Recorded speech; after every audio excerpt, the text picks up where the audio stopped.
Hey guys, Stuart Tomlinson Warrior Collective. I hope you're well. Another edition of Inside Chat, and today I'm going to be speaking to Vinny Shoreman. For those of you who may not know Vinny, Vinny is like one of the kind of stalwarts of UK Muay Thai, European kickboxing. A lot of people know him as an announcer extraordinaire because he's been involved in some of the biggest shows around the world. But also, he's also one of the most sought after mind coaches within both sports and holistic therapy. So, Vinny, it's great to have you on. How are you? Thank you, mate. After having not so much luck with technology and stuff, I've had to drag my son out of his room and get us on a laptop. But yeah, it's all good. It's good to see you, and thank you for having me on. Appreciate it. No, it's great to have you on. Now, like I just said, I mean, some people who are going to recognize you straight away will know you from obviously the fight scene. Yeah, but not from the X Factor because I'm not Louis Walsh, which I get quite a lot.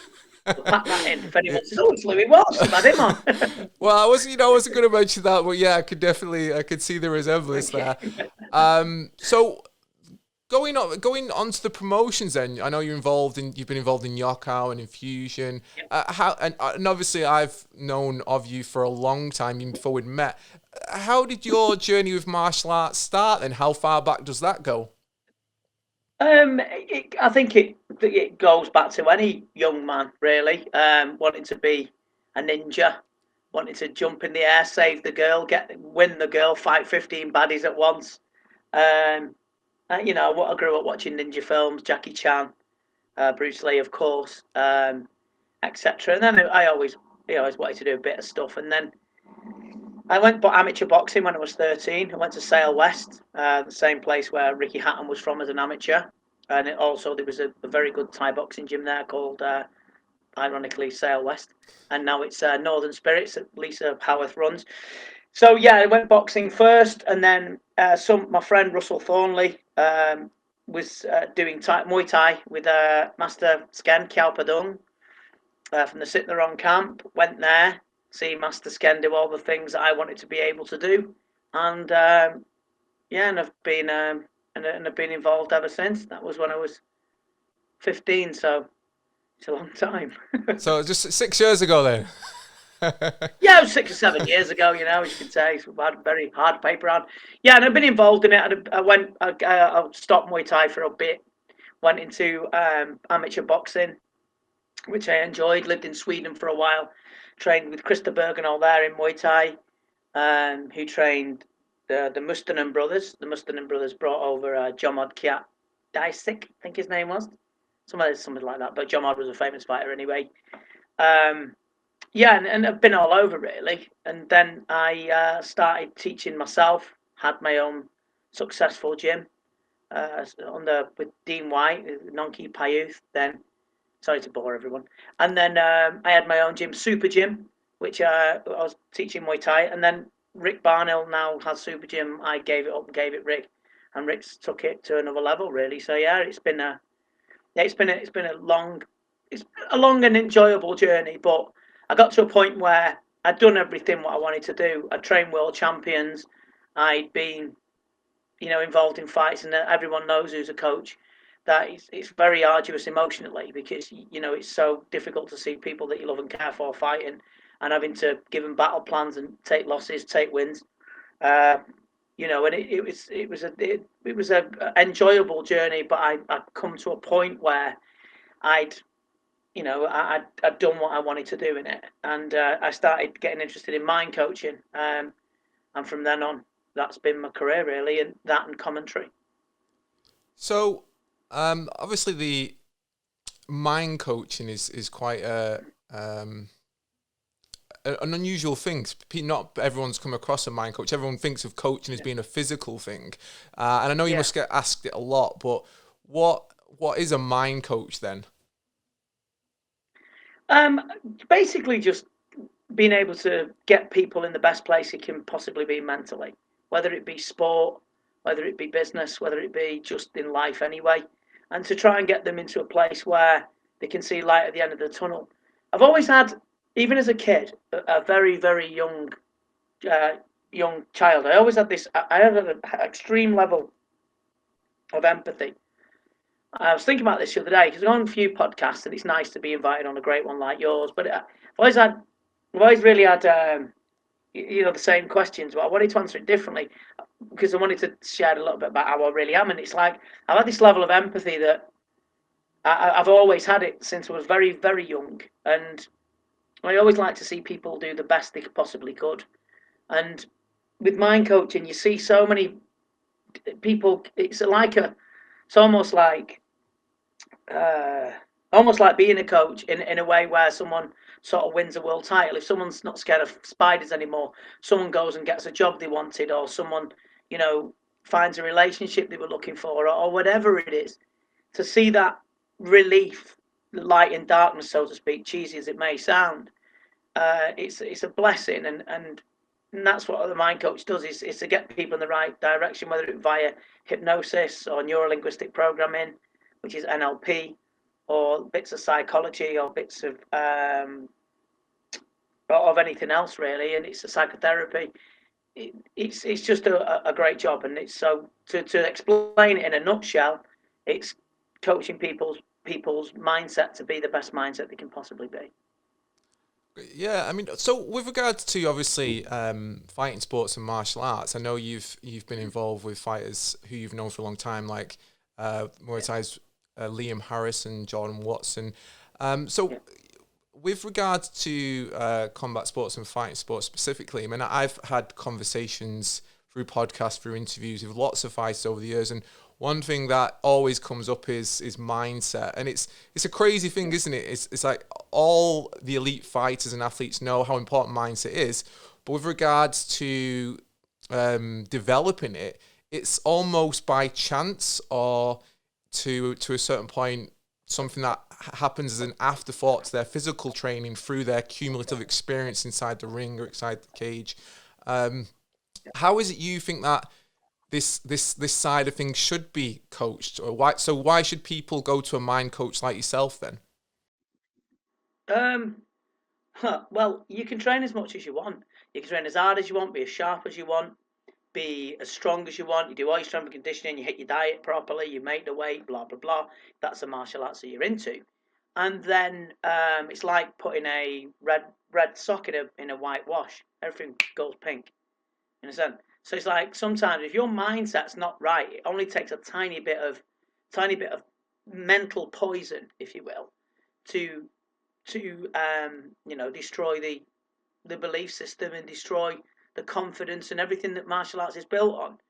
And the techniques might be great, they might be in super shape, but if your mind's talking a different language to what you want your body to do, it's a different thing altogether. Do you know what I mean? The mental aspect of any sport is more important than anything. 100%. So he's like, oh well, if anything, will and intention is what we try and stimulate, and using the unconscious mind, and using the imagination, which is the unconscious mind, of course. But the war was won on corned beef. It wasn't won on protein shakes and creatine, and it wasn't won on strength and conditioning, and it wasn't won on deadlifts and squats. It was won on pure and utter single-mindedness. So I think that's if you've got that single-mindedness, if you've already got it, great. But it's a rarity. It's a rarity that someone's got that single-mindedness. That everyone has doubts and fears. Even myself, I'm not going to pretend that I walk on water. I never do, never will.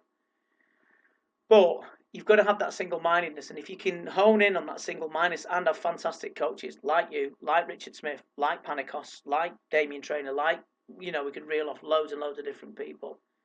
If you've got that and your mindset's on point, you're going to get the best out. I'm going to get the best experience.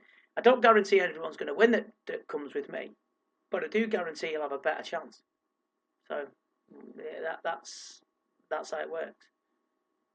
So what do you see the common issues? So obviously I'm guessing because of all your experience being at fights, being in gyms, and obviously through mind coaching, what are the common issues you see fighters and athletes, or even lower level hobbyists suffering from? Yeah. I think to go to top level, I think the main thing at top level. Let's take Liam for instance. Liam is absolutely 100% rock hard. Like, he is ridiculously tough. and his pain threshold is stupid. But with any martial art, that we have full on combat contact, you've got to have this certain place what you can go to that goes beyond the realms of normality, as in, are you willing to take the pain? That's the difference between Liam and other fighters in this country. There is some great technicians, fantastic skills, balance, training, understanding of the sport, scoring. We'll talk about Muay Thai here, yeah? Yet they haven't got that toughness.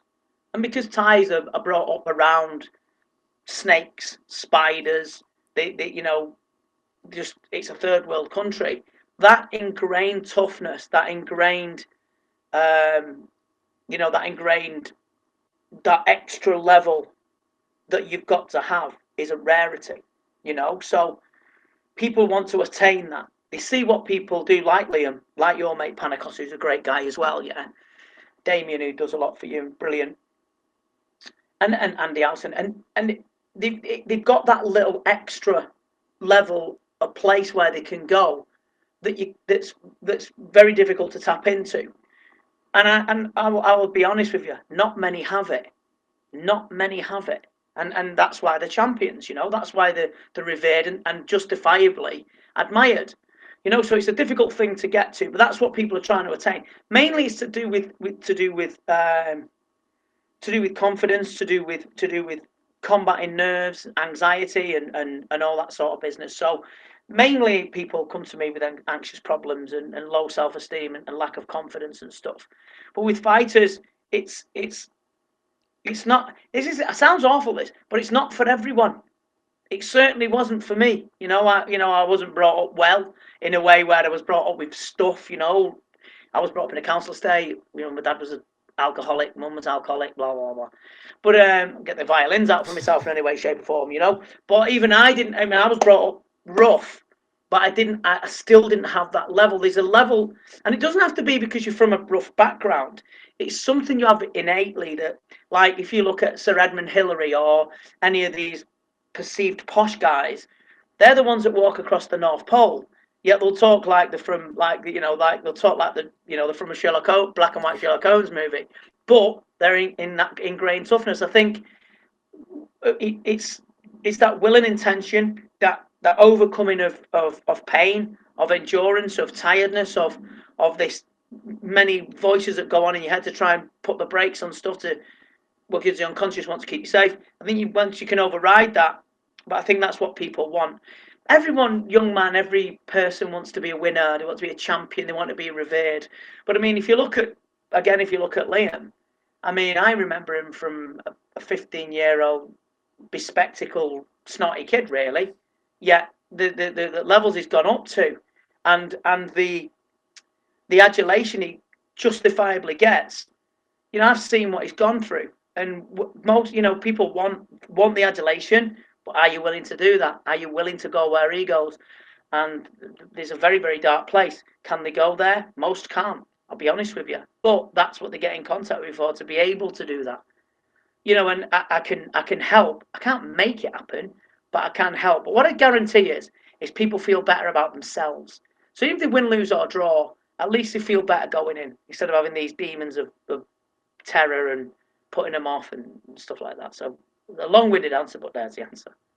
So, like you just touched upon there, I'm guessing it's a bit bespoke, isn't it? It kind of depends on the individual, what they want from it, and we're talking fighters. So if there's a fighter listening to this thinking, I'm really struggling, or not struggling, but what should I be working on in this area to make myself better? So for a lower level fighter, or for someone who's first getting into it, what would be your kind of top tips or advice for them in terms of mind coaching and developing the sort of mindset that's going to allow them to take advantage of the physical training that they're currently doing?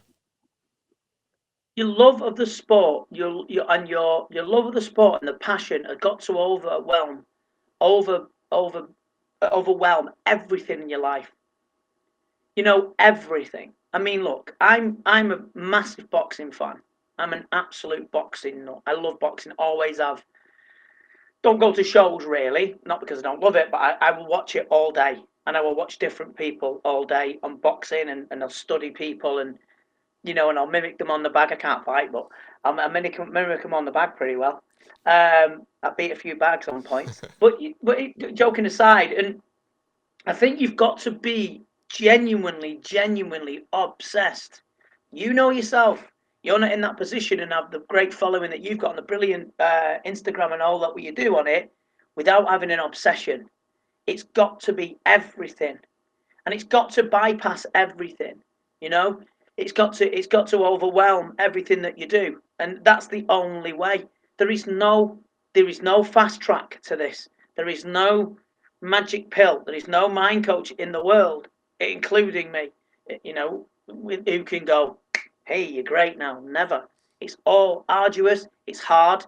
You'll bleed. You'll cry. You'll sweat. You'll lose friends. You'll lose jobs. You'll lose relationships. If you're willing to have that, then you're willing. Then you will. Then that's what you'll have to do. Is it guaranteed that you get there in the end? No. But you've got to have that. Everything has got to be 100% about you getting where you want to get. It's a very, very selfish way to think and be. But listen, you're the one taking the risks. You're the one that's going to have to go there. You're going to have to endure the pain. You're going to have to endure the weight cuts. The training, the disappointment, sparring, getting battered one day, getting up off the floor and getting flung about. That's the game. If you're not willing to do that, you're not entitled to have that monocle. Is it monocle? You're not allowed that title of champion. You're not. So so let's say, for example, like with Liam or Jordan or another elite fighter, what is it if let's say they were coming to you first time and you've not worked with them before? How do you start that process off?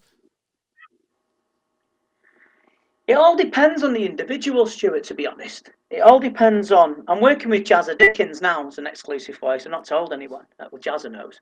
I'm working with Jazza Dickens, and he's fighting for the IBF featherweight title against Kid Galahad. I think it's in May. Maybe happening in May. I haven't got no date, but everyone's so different, and with it's all about focusing on a successful outcome, because pain's part of it.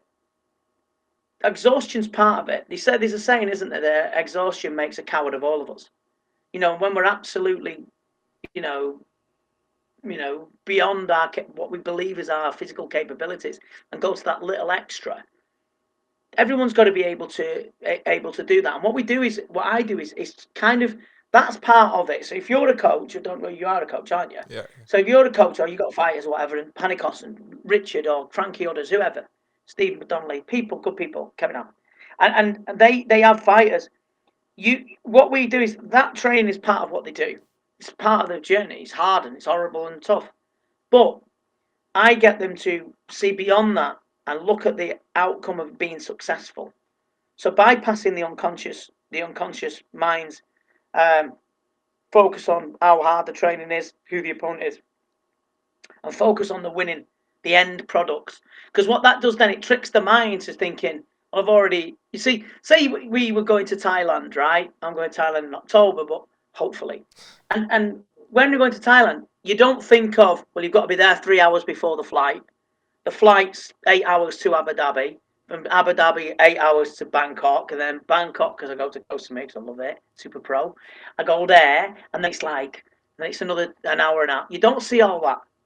You just see Thailand. It's amazing. It's great. You don't see that bit. So if you think about that, the fight, the training, all them arduous bits, all I get them to see is the end result. Or like I said, with the metaphor that I used, Thailand. So you bypass those things and create that positive outcome. So they sort of already won without winning. You know what I mean? Without actually physically taking part.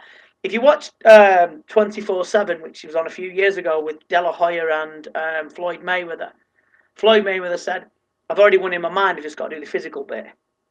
So I think that's very poignant, to be honest. It's like if you're focusing on a successful outcome, the physical parts of it are just what you've got to go through anyway. So it's focusing on the successful outcome. And I do that with all the fighters.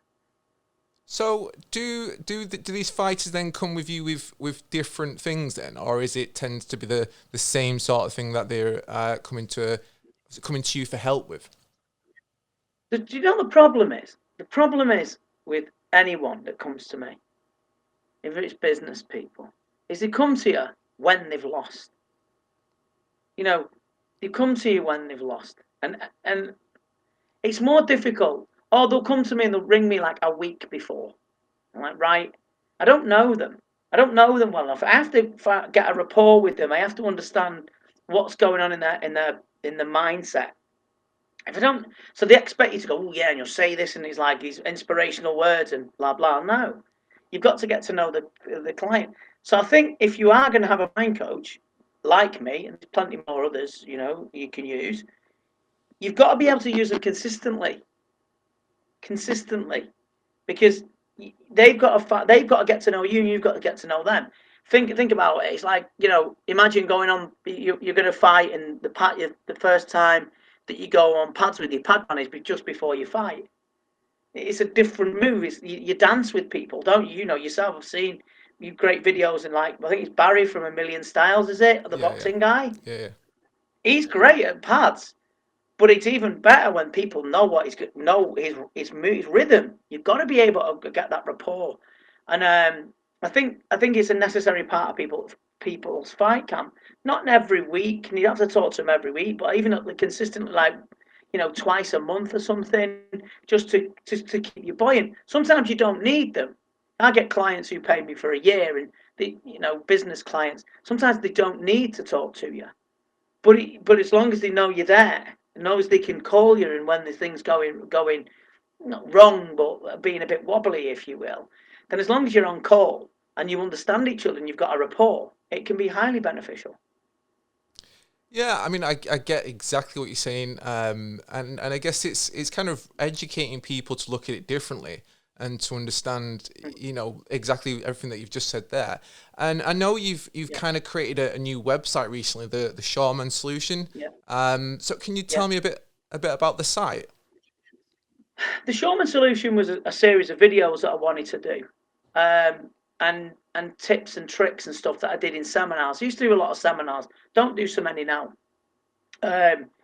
And what it was always like bits of seminars or bits of what I do in a therapy environment, because I wanted people to be able to access it. Because look, everyone can't access me. I mean, since I went on Joe Rogan, the Joe Rogan experience a few years ago, I've been on it 4 times now, and since that, I obviously got a large amount of clients, which I'm very grateful for. But I mean, I can't work with everybody. So with the Shoreman Solution, they can do things at home that can alleviate some things that may cost them more money to hire me or hire somebody else. And it's something you can repeat over and over again. Repetition, as you know, Stuart, is the art of learning. So you can go and repeat that, and there's hypnosis downloads on there, and there's these different tips and tricks. I've just added 15 more videos recently on different stuff, and so yeah, it's just like your home version of having a session with me. So Yeah, I mean, it sounds great. I mean, this is what I was kind of getting towards before. Is this something, like you said there, you've just given little drills and little methods that people can utilize at home? So have you got an example of one that you could say right now? Because obviously I've seen footage of you when you've done seminars, and I'm guessing there are things that people can take away and do at home, whether it's visualization or anything else. What is there anything that you could say right now that is something that someone could practice just from listening to this podcast? right, so it's easy. So this one really, really works very well. I'll have to excuse me, but I have to be honest. It works very, very well. Sometimes there's one called the 5-second rule. So what you do is you get your trainers on, you get your gear on to go running. Let's say running, okay, running as an example, and it's raining. You go 5, 4. If you go, I don't want to go. It's raining. Go 5, 4, 3, 2, 1. No choice. Bang. You've got to go. You give yourself no choice. What the problem is in the world is, right, we all suffer, mainly most of us, from luxury problems. The luxury is that we've got fucking choices. Excuse my French, yeah. Yeah. So we've got choices. So when you've got choices, you could say, I don't want to do it today. I'll tell you. I'll be exact. Typical example. Client. One of my programs is called 4 Weeks to Freedom, and I asked 4 questions. 4 questions to get to know the client. He sent me 4 questions, and one of the questions he answered was, "I'm lazy." I gave him his money back. I'm not fucking doing it. If you're lazy, I'm lazy. No. See ya. I'm not a cheerleader. I'm not like, come on, you'll be all right, blah blah. These people, I know. I've got a friend called Karen, and she's suffering from cancer, and she's doing amazingly well. And some of the things she's gone through are arduous. I've never heard her say she's lazy. Oh, I didn't want to get up today. I've seen too many people triumph over things for me to play lazy. So what you do is you give yourself no choice. 5 second rules: 1, 2, 5, 4, 3, 2, 1. You got to do it. Do it, regardless of what it is. Just get it done, because you'll feel better after it. And then the unconscious mind, or your mind, starts getting galvanized to strength. Gets stronger and stronger each time, because it's galvanizing itself. Going, okay, because listen, we all have them doubts. We all have that little voice that goes, "Oh, have a rest. You deserve a day off. You don't blah blah blah." We all have it. No one's different. Oh, and I get this voice saying, "Oh, well, I don't get tired." We all get tired. We all get hurt. We all feel pain. We all don't want to do it. We all get upset. We all have our hearts broken. It's life. But what you've got to do is you've got to get, if you want to achieve something, you give yourself zero choice. That's the problem with people. The problem with people is they've got too much choice. If you want to be a champion, if you want to be fit, if you want to be able to do the splits, you want to kick well at you, because beautiful high kicks that I've seen you do. If you didn't walk in the gym going, look at this. What? No one does. No one does. You were kicking up here, you fell over, you hurt your hamstring, you've been tired. Your mates getting pissed and going out and all that sort of business. You couldn't go because you're training. Tough. But look at you now, sat there looking all stush and fit and good and healthy. And some of your mates are wobbling down the street. I remember him from school. Understand? You give yourself no choice. I ain't got a choice. So here's another thing. Here's another tip. Treat training as your job. Treat training as your job. I train here, Four Corners Gym in Liverpool. I've got an office there. Yeah. So legally, I'm allowed to go. So, what I do is like I treat this as my job. Training's my job, and if you're a parent, even more so, because at the end of the day, when your child's born, you sign an unwritten rule that to say you've got to be around for them as long as you can. You've got no choice then. So as soon as you've got children, you've got no choice. But if you just want to be a champion, you've got no choice. You have to do what you don't want to do. The 5 second rules. 5, 4, 3, 2, 1. Get on with it. Simple as that. No choice. Give yourself no choice. That's the best one. Yeah, no, I mean that's a great one, and it's great points that you make, and it kind of reminds me of it's like like the 12-stage recovery program, the 12-step recovery program, where it's about that belief system. Very good as well. Yeah, it's very good. It's about that belief system, isn't it? That you have to believe in what you want to achieve so much that it kind of, like you said before, it bypasses, it overwhelms any obstacles, and that's like, if we take alcohol addiction as an example, falling off the wagon can set you back. Well, not falling off the wagon, but let's say, for example, your trigger is X. You can kind of get beyond that trigger as long as you believe more in the outcome, isn't it? And I guess that's kind of the relevant point here. If you've, like I said earlier on, if you've got that passion, you've got that belief, you've got that love, and you utterly want to do something, it will help you overcome any obstacles, any barriers when you're feeling tired, when you're feeling in pain, and so forth. And that's the way you do it. Like you mentioned myself, like I was definitely obsessed when I was younger, wanting to do this more than anything in the world. And I guess nowadays, like you mentioned about social media, with the world changing to becoming much more digital and the way people interact, there's almost like this people seeing the end result, like you said before, and not going through the journey, because they're not seeing that journey now because of social media. They're just seeing the before and the after, and they want to jump straight to the after without going through the journey. It's microwave life, process. Isn't it? Yeah, exactly. It's microwaved life. Like, ding, oh look, everything's great. No, it's not. How does that work? You know what I mean? It doesn't work. So there is no fast track to it. There's a lack of patience in the world, and I understand it. I'm the same. I'm the same. I'm the same. Yeah, I'm impatient with things. I get that. Totally understand it. But I just think it's choice. I think we've got too much choice. I think we really have. People get bored of TV, yet they've got 500 channels or whatever. You know what I mean? It's Netflix, blah blah blah. This and this. We've got so much choice. When you've got no choice to just do what you've got to do to get where you want to get to, yeah, you have to pursue that.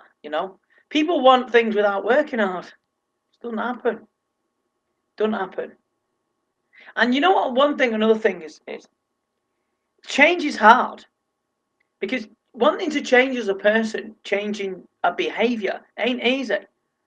And it's easier to revert back to the old behaviour because that's the one you've been comfortable with. Or even though it may be uncomfortable, if you will, you still do it because you're used to it. You know what I mean? Whereas, excuse me, sorry, someone's ringing me. Whereas, it's just about you now just having to just understand that everyone can be a prick. I will not lie. I can be a dickhead. I'm not going to lie to you. But it sounds less, excuse my French. I hope no one's offended. I can be less of a dickhead now than I was when I was younger because I learn. But even as an adult, 51 years of age as I am now, I still go, I want to change that. And you still have them urges to react in a certain way. But we have to bypass it. And that's where we gain strength, is by going, I ain't doing that because I don't want to be like that. I don't want that outcome. I don't like me being like that. And I think that's how you level up. I won't level up to a point where I'm anywhere like special for anyone else, just for myself. You understand? It's about, sometimes change is hard. And it's very, very easy to fall back on just it's just the way he is and that's just how they are. No, that's an excuse. So it's difficult to change, but I think life is all about, you've got to meet challenges head on and see it through and see it through and just get yourself to a place where you really want to be. But I don't care what anyone says, it's never going to be easy.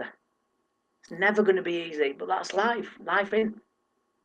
No, and I guess there's a correlation there, for people who train martial arts and who fight and, in any kind of combat sport, because the whole basis of martial arts is self-development, isn't it? To be better today than you were yesterday and to strive better tomorrow. And even though when we start, we think about that purely in the physical terms of, I want to kick better, I want to be fitter. When you get to a certain point, it actually becomes about, like you've mentioned there, being a better person, being stronger in mind, treating people better, holding yourself to a higher standard. So it's got quite similar themes there, hasn't it? Yeah, accountability. It's being accountable for your actions and being accountable for the way you treat people and in the way that you conduct yourself. I've got a lot to thank Master Sken for, Grandmaster Sken as he is now, because I don't know where I would have been without him. I don't know how my life would have been. I owe a lot to Muay Thai. I owe a lot to people like you who listen to me rabbit on your podcast. I do, and I owe it a lot to the sport. But I gave it my heart and soul. And someone said to me when it was on your show, and someone said, "Oh, you're lucky. Oh, aren't you? There'd be thousands of people would love to do your job." And I thought, I gave 35 years of my life to do it. I lost everything for it. I lost relationships. I had to have a hip replacement in September. Whatever. But would I do it all again? Of course I would, because I gave it my heart and soul. No one gets this easy. No one. Someone might pick the technique up easier. Someone might be able to do things and have a cognitive way of putting things together better. But if you think you can do it without losing something, without feeling pain, without being tired, without being exhausted, without going to the brink, if you want to get to a really high level, you're mistaken. When I was commentary, I was ridiculed. I had loads. I don't care now. Back then I did. Oh, look at him. I remember he was on Sherdog, and there was like top 10 commentators in the world, and I was like number 5 or something. A bit pissed off about that. And I was number 5, and someone said, and there's a picture of me, and he says, oh, look at him, he looks a fat bastard in his suit. He was actually right, but it's not nice to hear it. Do you understand? I had to put up with that. I had to put up with comments on YouTube. I had to put up with comments on acts and stuff like that. That's life. But I've been all over the world. I've been all over Asia. I've not been to South America. I've been all over doing commentary. And not one bit of me thinks not one bit of me isn't grateful. Not one bit of me doesn't pinch themselves and say how lucky I am. But I also know who would give 35 years of their life for it. You can say, right, you're there now. Okay, all right, you're 25.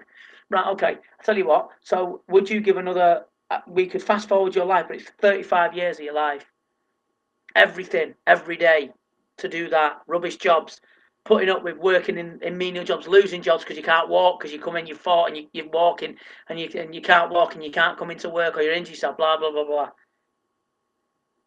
Countless amount of money is spent on shorts, gloves, tie oil, skipping ropes, Would you do that? Oh, I'd love your job. Really? Give us 35 years, you can have it. Yeah, that's it. I mean, and that's the same with with the same. I've seen Liam. I've seen it with the people that I film with. Even I just had a video that I put out a couple of weeks ago, and it went really viral. It's had like 7 million views on social media, and it was just a small clip of Phil Nurse. Phil.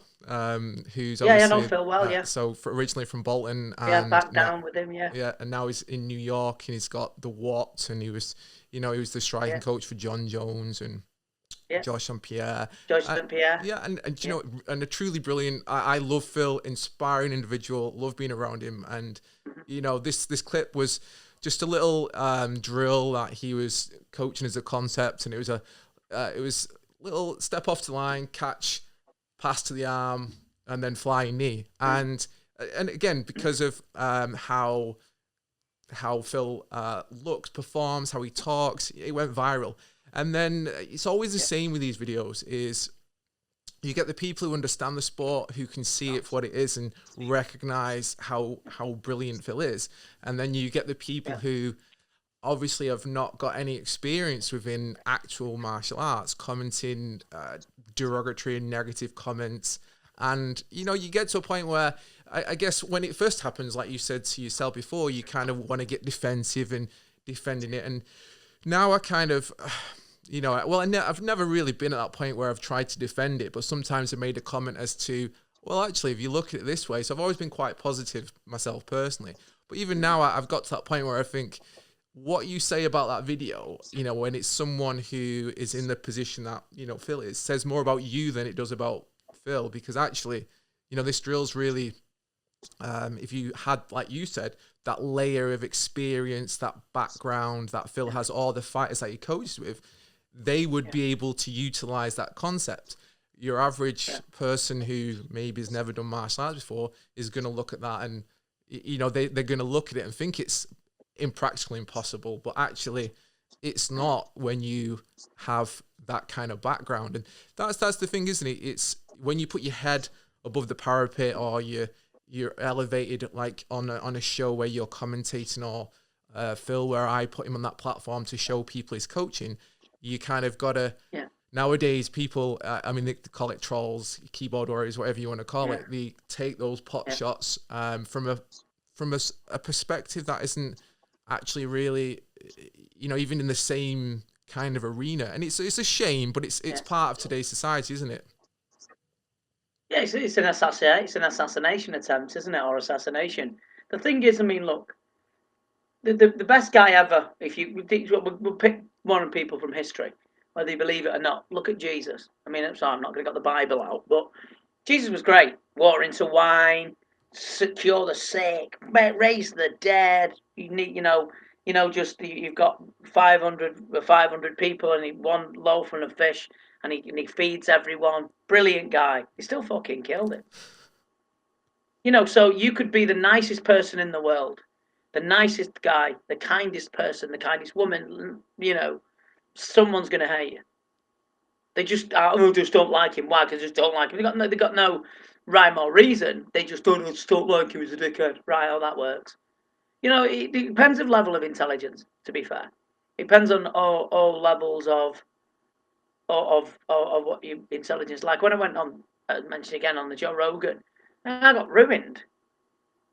Absolutely, but it doesn't matter because I have a comfortable life where I earn good money, where I'm happy to come on great shows like this and see good people like you, and that's all through that and it's through exposure. So while their comments are right, 18 months ago, 5 years ago, whatever, right, good. Now where are you now? Do you know what I mean? Where are you now? Where are they now? And really, you've got to be thick-skinned. Although I'm not at a level of celebrity anyway, so I understand. I think things there's a lot of people with issues, and the thing is with social media, it gives dickheads a voice. You know, Sugar Ray Leonard could be on the bag. I mean, Sugar Ray Leonard's one of my. I absolutely love Sugar Ray Leonard. Can't do anything wrong. I loved him that much. I had a dream that I worked for him. I put it on Twitter and he answered it as well. I was well happy. Or Andre Ward, for instance, and they can say he's not that good. I mean, I think someone commented on Liam's and a few times telling him he's throwing up left hook wrong.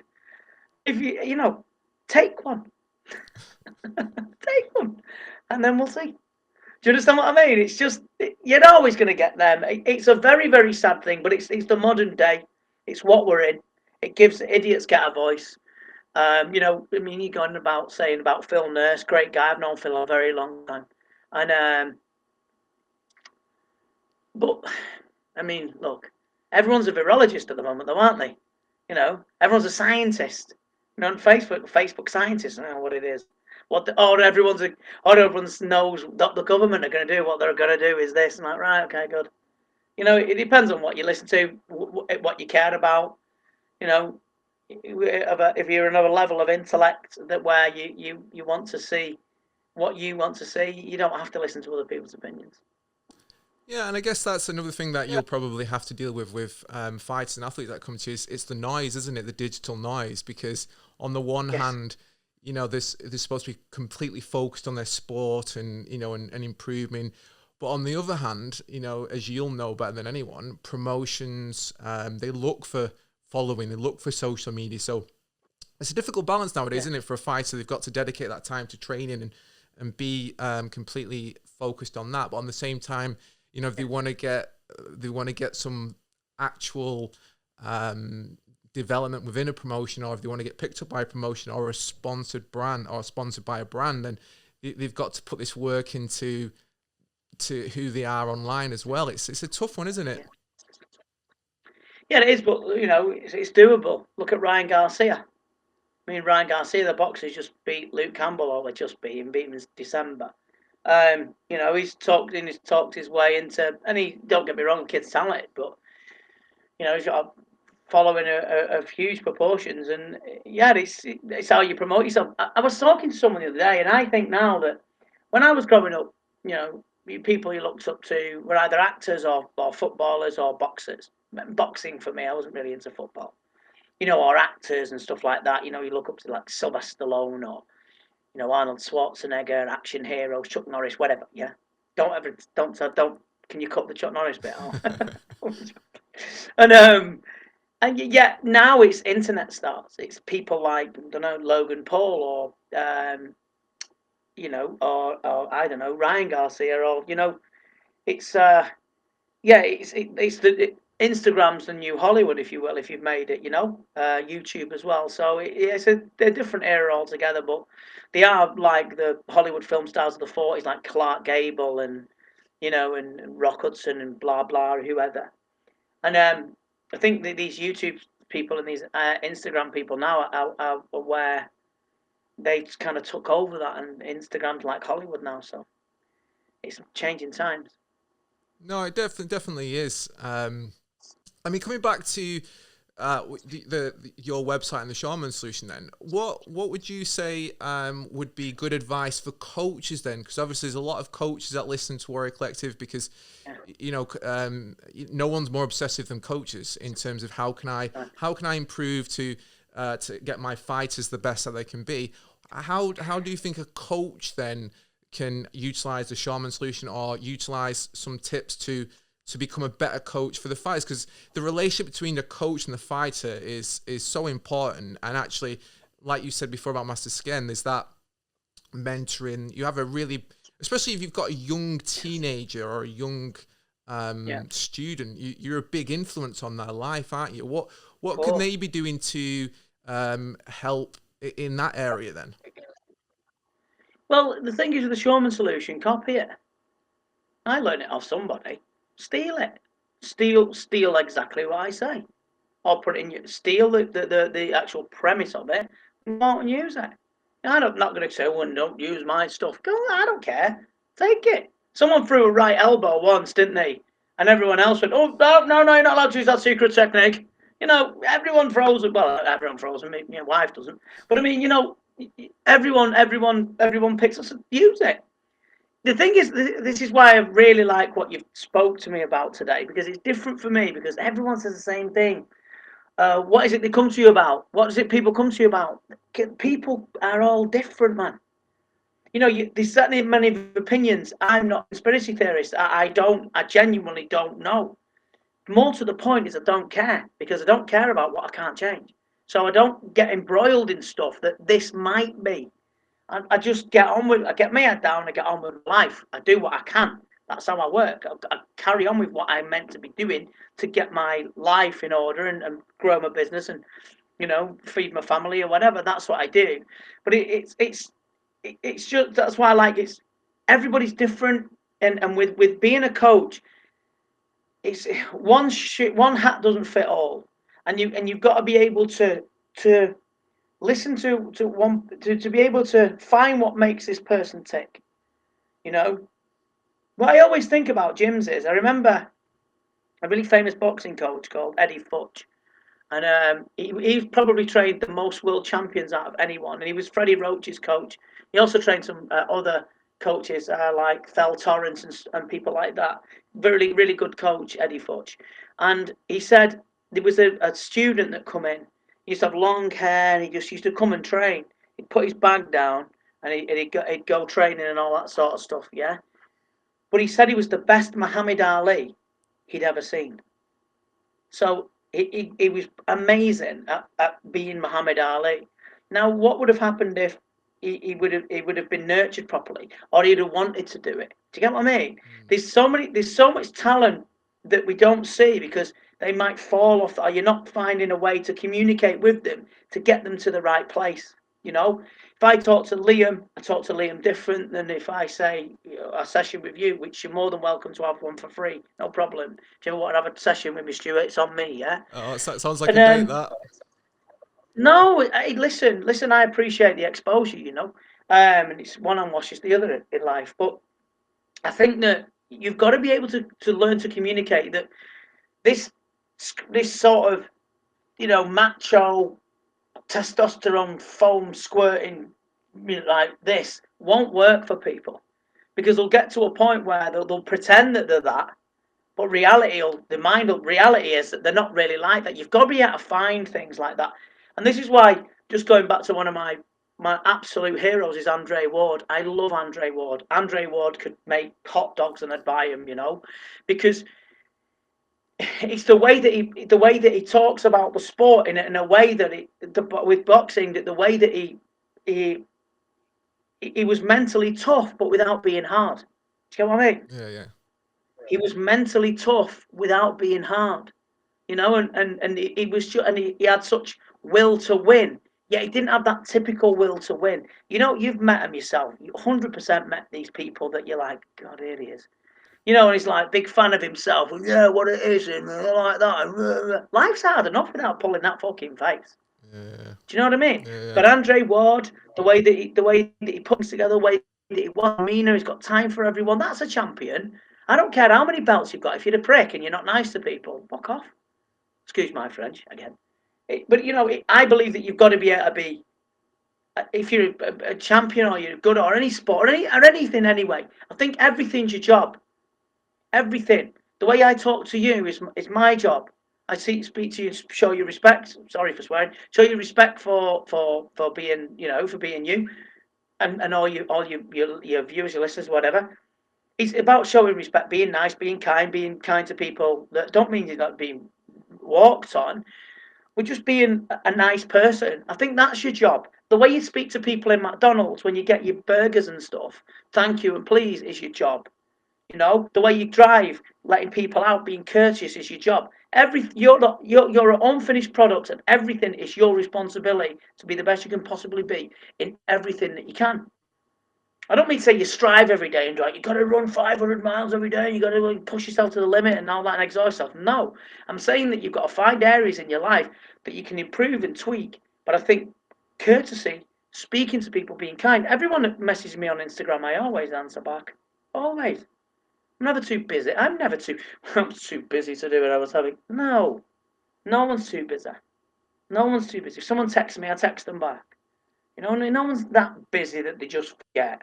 No, you've got to be able. I think you've got to be able, as a whole person, as a whole human being, is to be able to know that you're your job, you're your career, you're your path, you're your whatever, and try and make it smooth as you can for everybody else while you're on the way. That's my opinion. No, I completely agree. I mean, like when I was younger, I'd always look for, what was physically something that I could admire. Oh wow, that was, wow, what a fighter, what a kick, what a bout of athleticism or whatever, what skill. Yeah. And obviously as you get older and you get wise, you start to look for those that, like you said, that development internally, who they are as a person, and also I think what's important as well is how they make you feel when you're around them, and that's that they're giving to you rather than just taking. And I couldn't agree more on that one at all. Yeah. Well, you see the archetype. So there's archetypes. So certain archetypes that resonate with the unconscious, and archetypes are like, certain things that mean something to everybody, right? So the biggest portrayed character in TV, film, books, plays, whatever, is Sherlock Holmes. And Sherlock Holmes personifies smart. It's all about learning to be smarter, but he's also a crime fighter. He also rights wrongs. He's also a bit quirky and off the wall, but he's the most read or the most portrayed character ever, and it resonates with everybody's unconscious because I think that as you would say, you get old, you're not going to read Sherlock Holmes when you're 11. But I mean, as you get older and you start to realise that being smart, and also solving problems, and being as courteous as you can, that's personified. I've got a big Sherlock Holmes picture on my wall in my office because it resonates with it resonates something within me that I think that if smart will always win. So educate yourself. So if you're looking at Phil Nurse, for instance, who, by the way, would beat people up, he is a dangerous guy. I've seen him operate back in the day when he was young, right? And he's still good now, in his 50s or whatever he is.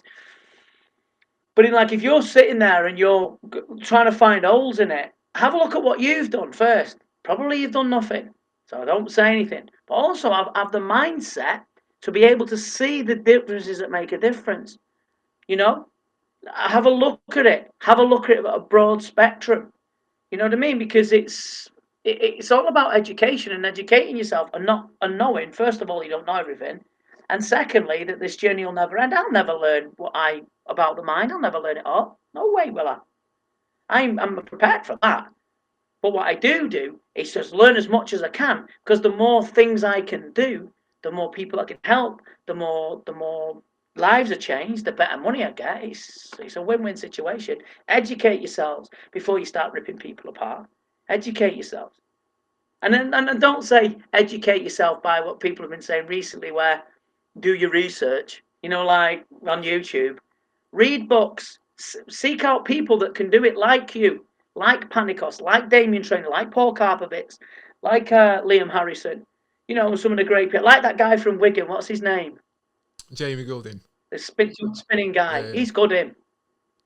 I mean, I'm from Muay Thai, so a lot of people from Muay Thai go, yeah, but you just clinch him up and you'd knee him and blah blah and elbow him. Yeah, but if he got to you with one of them, if he got to you with one of them kicks, you ain't clinching nothing because he's putting your liver into orbit. He's a bad man. Do you get what I mean? So it's educate yourself. Look at that this is what I like about you and the Warrior Collective is so beautiful and they're so lucky to have it. I never had this.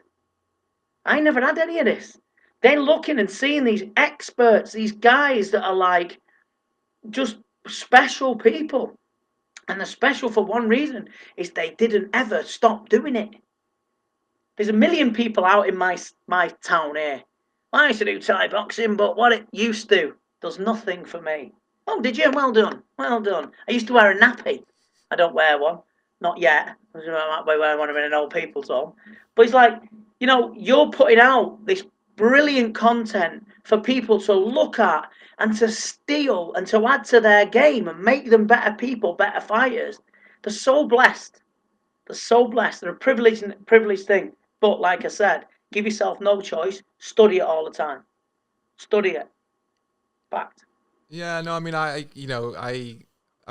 grew up in before the internet. We didn't have those things, and Yeah, yeah. finding martial arts was a hit and miss affair, and and that I always kind of thought, growing up, oh, wouldn't it be cool to go out and see these people, and essentially the Warrior Collective is just my passion and my obsession for wanting to learn and to showcase who I think are good people. And when I look at the Warrior Collective now, it's been going for 7 years or whatever, and it's just been 7 years of me solidly going out, meeting people, filming with them, and it's been a real pleasure. People sometimes message me and say, oh, it's really great.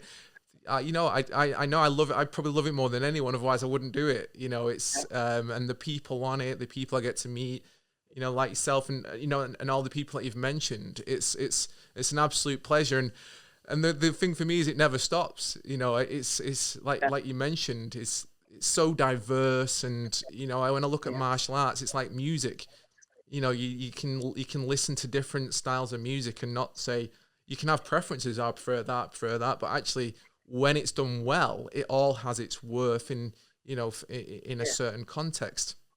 And 100%. I really love what I do with it. But I guess that really now, for people listening to this podcast, for me personally, I mean, I'm really excited to check out your website and have a look at some of these methods, because like I'll give you a free login. yeah, well, Give you a free login. like we've mentioned, I've got a gym, and I coach, and I mean, sometimes people ask me why I'm still coaching, and the thing is like the gym is my passion, even though it's not what people see. I love coaching. I love helping people, like just like you with your coaching. It's the same for me. And I guess the things what you've got on the Shoreman Solution, if they're going to help make me a better individual to help coach others, then I'm all over it. So just as a sign off then, Vinny, just so we can kind of wrap up then, for people to go and check it out, what can you give us the details of the site then, where they should go?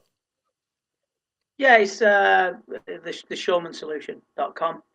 And it's also going over there's vinnyshoreman.com, but soon it's just going to be all just one, the Shoreman Solution. So people want to work with me individually, they can over there.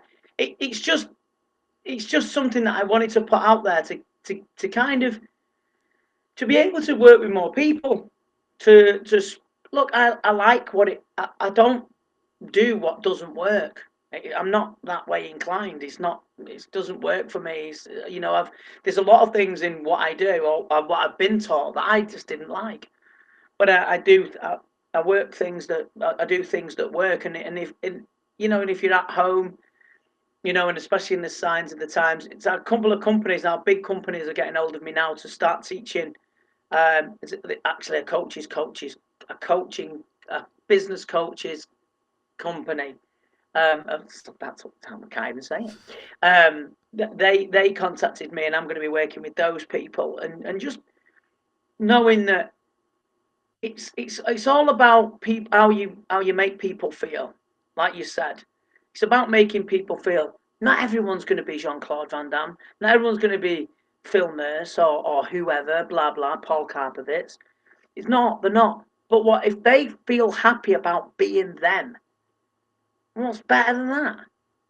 They can only be them anyway. What's better than that? What's better than, look, we're all going to die. Fact. We've all been born. That happened, of course. We're all going to die. Fact. But at the end of the day, if you can make people happy by by being happy being them, that's a gift. And people like you who do it day in, day out, have got nothing but my love and respect. Regardless if they're not fighting on your cow or they're not the next this or the next that. You know, if it's John and he goes to university and feels a bit better about himself, going, walking down the streets of Nottingham, if you will, or wherever he goes at uni, or her, the lady, nothing better than that, mate. And I've got nothing but love and respect for coaches. I know how hard it is. I know how there's not great money in it, and I know that it takes love and passion to do it. And I just want to say thank you for doing what you do, for the Warrior Collection, for all them brilliant people that you put together, your passion. You're a special guy. Don't ever take that. No one can take that away from you because you're doing something where people really, really get inspired. You're rare. You're a rare person. So thank you for that, mate. I appreciate you anyway.